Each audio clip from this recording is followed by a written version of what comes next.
Welcome to part 3, in which we will put together torque and moment of inertia into one problem. What a crazy idea. Well, let's start with this one, the rod. This right here would not be a falling rod question because we put the pivot through the middle. But as you well know, if you put the pivot somewhere else on it, then the rod will start to fall. So that's the first thing we're going to do with this is look at, okay, what would the angular acceleration of the rod be when we release it from rest given a particular pivot point, okay? After we're done looking at the rod, then we'll look at a pulley question in which, again, we're going to consider moment of inertia and torque together in the same question. All right, so to begin with, we'll just draw the rod much more simply as a line, okay?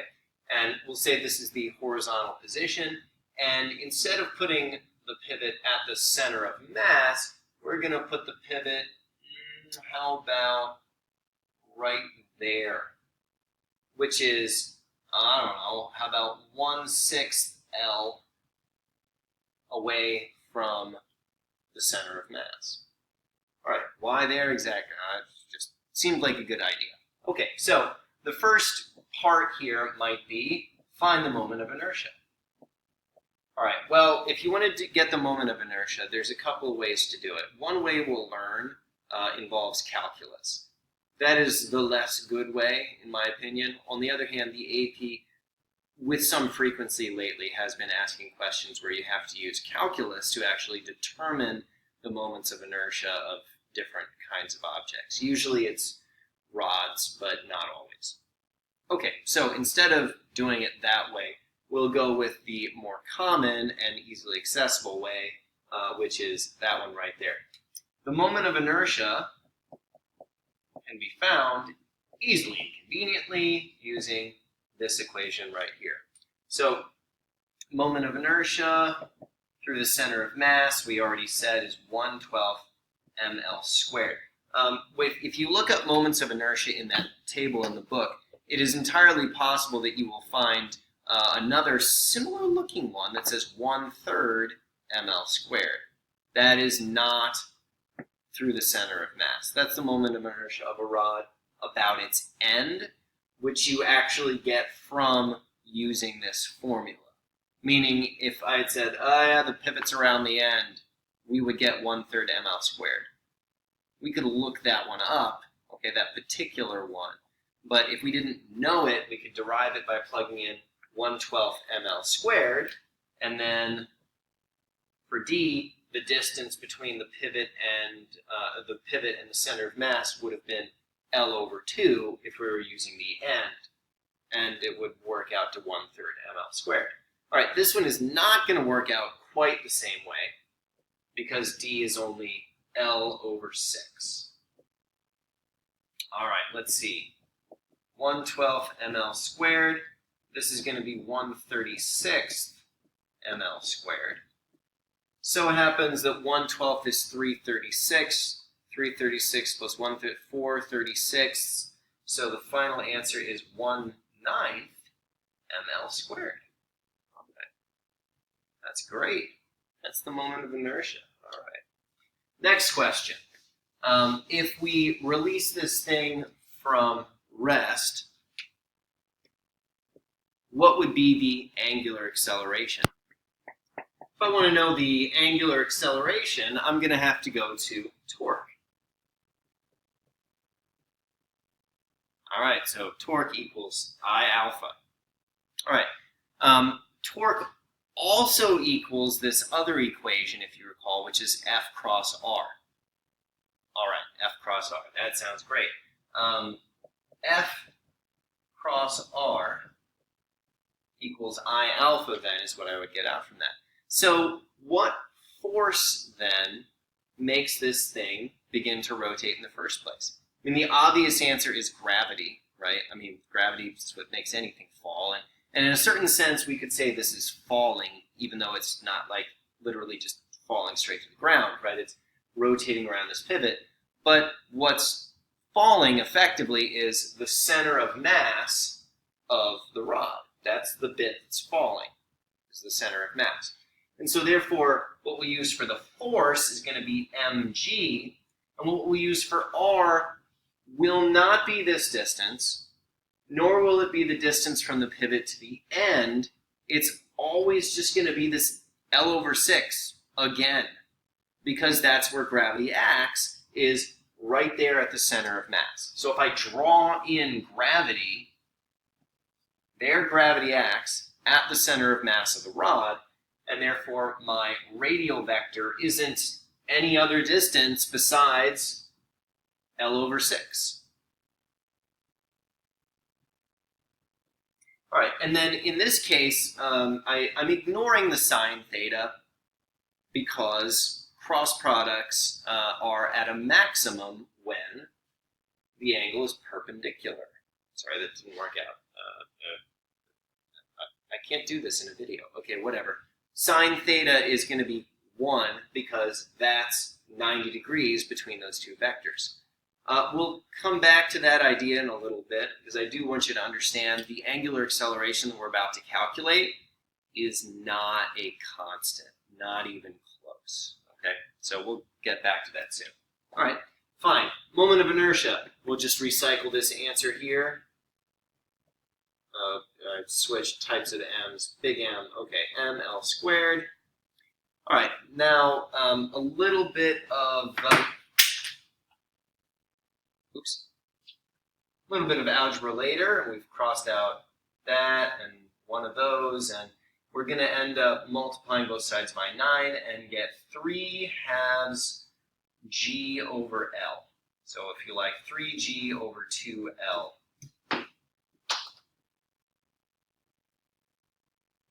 Is our angular acceleration. Okay, well, that's pretty cool. That's an answer anyway.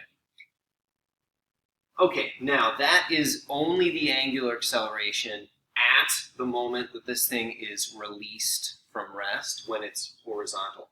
When it has fallen some distance, and now it's like, say, this, now the angle between the radial vector and the force of gravity is not 90 degrees. And so over time, as this thing falls, the torque is actually going to decrease. So the torque as a function of theta would actually be this times sine theta. And therefore it decreases as the thing falls, and theta gets closer and closer to 0 degrees. If you're thinking, well, isn't this angle like more than 9? No, it's getting closer to 0 degrees because actually that's the angle you want to look at. Okay, when it's in the perfectly vertical position, R and F are parallel. That's 0 degrees. Okay, so over time the acceleration will change. That means that if I threw in a part C here, where I said find the angular velocity when it's, I'll say at the bottom, but in the vertical orientation. Oh, resist the temptation to use kinematics. It'd be so nice if you could just like go straight to it and use kinematics, but it doesn't work. It doesn't work. If you want to know how to do it, I'll link to a video that will explain to you how to use energy to find the angular velocity, the maximum angular velocity when the rod's in the vertical orientation. All right, now back to torque and moment of inertia. Obviously, if I change the pivot, that's going to change the R right here. That's going to change the moment of inertia. That's going to change alpha. So that means you're going to have a different moment you're going to have different angular acceleration depending on where you put the pivot as well. So there's a large variety of rod questions that they could give you. But all of them are essentially going to boil down to this type of thing. Okay, there's one other question they could ask you here. They could ask for the linear acceleration of the center of mass. And if you want that, then you have to go to A equals alpha R, which actually is going to be something that we'll use in the next problem. So I'll go ahead and reference it here. If I wanted to know how fast the center of mass is moving, I would take my answer here and multiply it by L over 6. So the linear acceleration of the center of mass would be this times L over 6, all right, which is going to be 1/4 g. A little bit of algebra later, right? That times L over 6 is 1/4 g. Okay, so slower than gravity. That ought to kind of make sense. If I wanted to know how fast this one is accelerating, right? What's the acceleration of the end of the rod? Then I'd be multiplying by 2/3 L, because 1/6 plus 1/2 is 2/3. Okay, and so then this times 2/3 would actually be g. That times 2/3 L is just g. So the end of the rod is actually falling at the sort of expected rate of g. You'll probably see this question in a little bit. If you put the pivot at the end, this end, then the other end of the rod is actually falling faster than the acceleration due to gravity. Meaning, if you put something on the end of it, like a weight, and you dropped this would fall out from under it, meaning they wouldn't just fall together and that one would like roll off the end or something. This would actually outpace it. It would hit the ground first, which is kind of incredible. All right, now, the next example is going to involve a pulley with weights on one side or on both sides. When you have a pulley problem, you're always going to have one equation per object. And so in this case, that means 2 equations. I agree, the pulley's not going anywhere, but it's rotating. And now that we know about moment of inertia, we can deal with the fact that pulleys actually have masses, all right? Before, I would never have given you a question with an object on one side because there's no way to answer it unless you know about moment of inertia. If there's an object on either side like this one, we would have done our whole like Atwood machine calculation, and we would have pretended that it's a frictionless, inertialess pulley, and then the math works out easy. But if it's not inertialess, then you can't ignore it, and so the calculations work out a little bit more different, or a little bit differently. Okay, all right. I'm gonna do a little bit of math on this one. Check back. This equation shouldn't surprise anybody. mg minus t equals ma. This one I left partially blank though because there's a mistake that people make here all the time, and that is to say that the torque on the pulley is mgr, because after all, the weight is what's pulling down on it, and so obviously that's what makes the pulley rotate. False. The thing that actually makes the pulley rotate is this tension right here.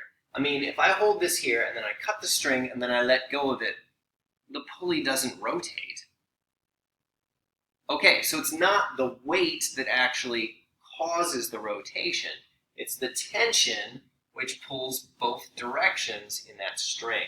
So actually then the torque on the pulley isn't mgr, it's tension times radius. Okay, we're gonna do a little bit more math.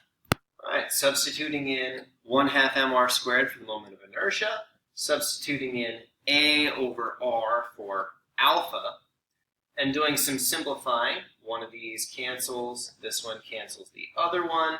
We get that that's the tension right there. If I put these two equations together using elimination, we're going to find out that mg equals big MA plus little ma, and it's trivial at that point to solve for the acceleration.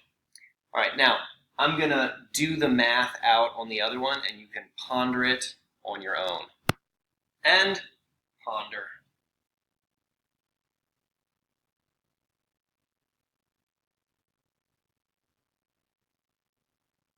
Is this video still going?